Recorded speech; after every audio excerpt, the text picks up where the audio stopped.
तुम्हें जन्म देकर मेरे पापों के प्रायश्चित हो गए भरत। ये कह गई अपने आप को लज्जित होने से नहीं बचा पाई, किंतु अपने कर्मों से तुमने मेरे कोख की लाज रख ली भरत।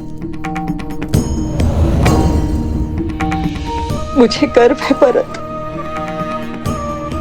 कि तुम मेरे पुत्र हो। मुझे गर्व है कि मैं तुम्हारी माता हूं भरत। गर्व तो आपको होना ही चाहिए महारानी, क्योंकि श्री राम आपको अपनी माता मानते हैं। क्षमा कर दिया उन्होंने आपको, परंतु कभी विचार कीजिएगा महारानी कि जो अपने स्वार्थ के लिए अपनों के साथ छल करता है, उसे नर्क भी यहीं भोगना पड़ता है। आपने अपने पुत्र के सिंहासन के लिए मेरे श्री राम को वन भेजा, परंतु अब आपके पास क्या है? ना वो पुत्र जिसे आपने जन्म दिया, और ना वो पुत्र जिसे आपने वनवास भेज दिया, और ना वो पति जिसके प्रेम के साथ आपने छल किया। मेरे राम भैया के पास माता सीता है, लक्ष्मण है। मेरे पास मेरे राम भैया का प्रेम और उनका आशीर्वाद है, किंतु आपके पास कुछ नहीं, खाली हाथ। वास्तविक वनवास तो आप भोगेंगी महारानी, 14 वर्षों तक महल की बंद दीवारों के बीच।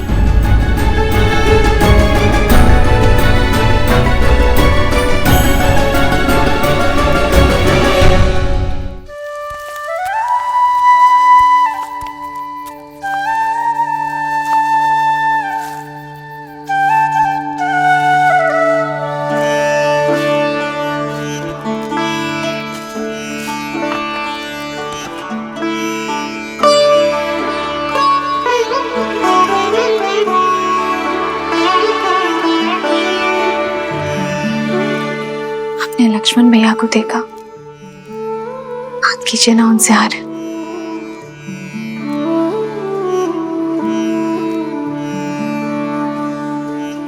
पहले परिवार से वियोग का दुख था, अब उनसे मिलने से कदाचित परिवार की स्मृतियां सता रही हो। एक विचित्र ग्लानि भाव देखा मैंने भैया की आंखों में। कभी कभी भावनाएं मन के अंकुश से मुक्त होकर बहने लगती हैं सीता।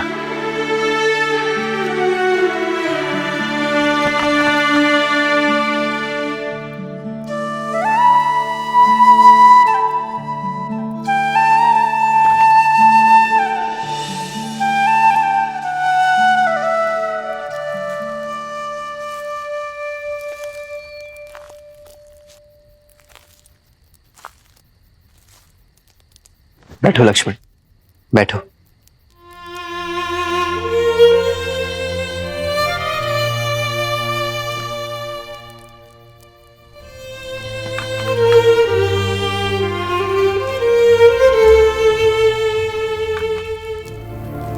अग्नि में जितनी लकड़ियां डालते जाओगे वो उतनी ही भड़कती जाएगी लक्ष्मण।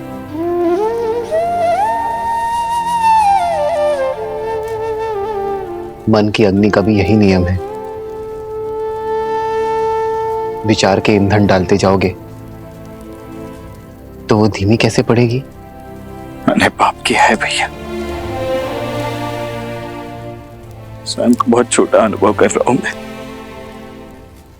आपने बार बार समझाने का प्रयास किया मुझे, किंतु मेरी मति मारी गई।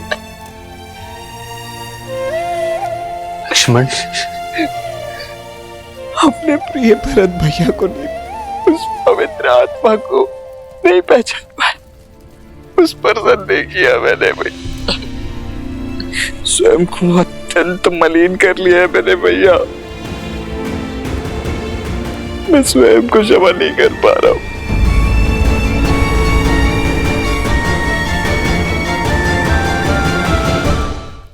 मुझे समझ नहीं आ रहा भैया कि मैं कैसे इस ग्लानि से निकलूं।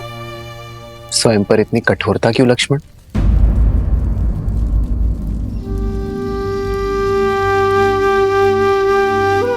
मेरे भाई ने कोई पाप नहीं किया है।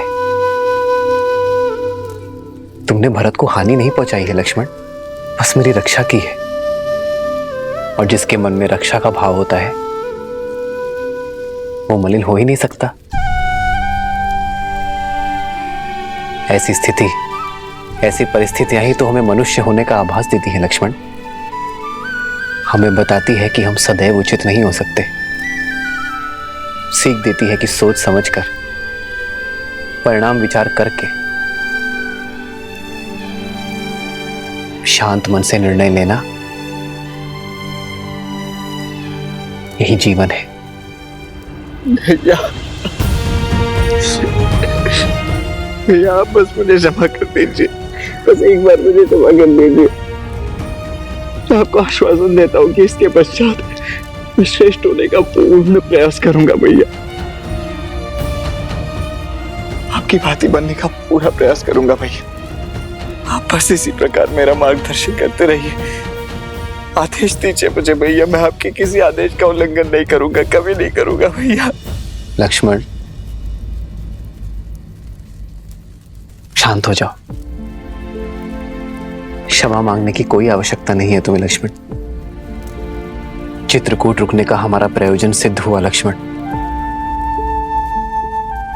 अब नहीं तुम्हारे मन में कोई मलिनता है और ना भरत के मन में कोई ग्लानि। अब हम निश्चिंत होकर अपना कर्तव्य पालन कर सकते हैं। हमें दंडकारण्य चलना चाहिए लक्ष्मण। तुम्हें स्मरण है ना, महर्षियों ने हमसे सहायता मांगी है। जी भैया। बस हम शीघ्र ही दंडकारण्य की ओर प्रस्थान करेंगे।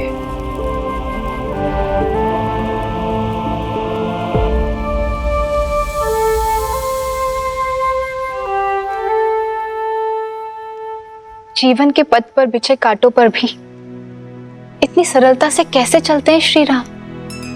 देवी, जो संकट के समय में भी संयम रखे वही तो है राम। जिनके निर्णय स्वार्थ से मुक्त हो वही तो है राम। जो अपने आज से संसार के आने वाले कल को सुंदर बनाए वही तो है राम। जो अपने कर्म, अपने चरित्र से मर्यादा को परिभाषित करे परंतु स्वयं फिर भी सरल रहे वही तो है मर्यादा पुरुषोत्तम श्री राम।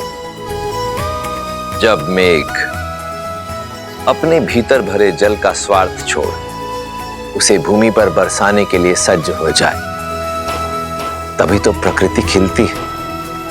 उसी प्रकार जब जब कोई मनुष्य अपने हित की चिंता छोड़ संसार के हित के विषय में सोचेगा, अपने कर्मों और चयन को समाज के उत्थान के साथ जोड़ेगा, तब तब उस मनुष्य के चरित्र में स्वयं श्री राम के चरित्र का पदार्पण होगा। जय श्री राम। जय श्री राम। अंजनी पुत्र की जय हो। सेनापति हनुमान, भारी संकट आन पड़ा है, आपकी आवश्यकता है।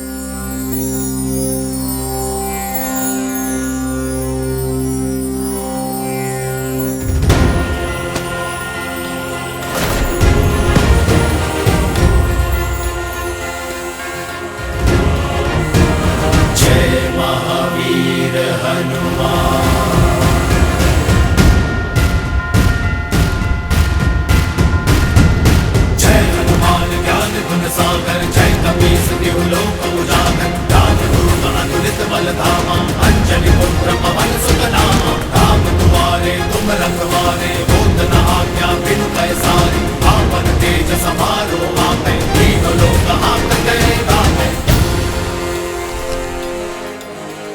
प्रणाम। एक हिंसक बाघ ने वन में आतंक मचा कर रखा है।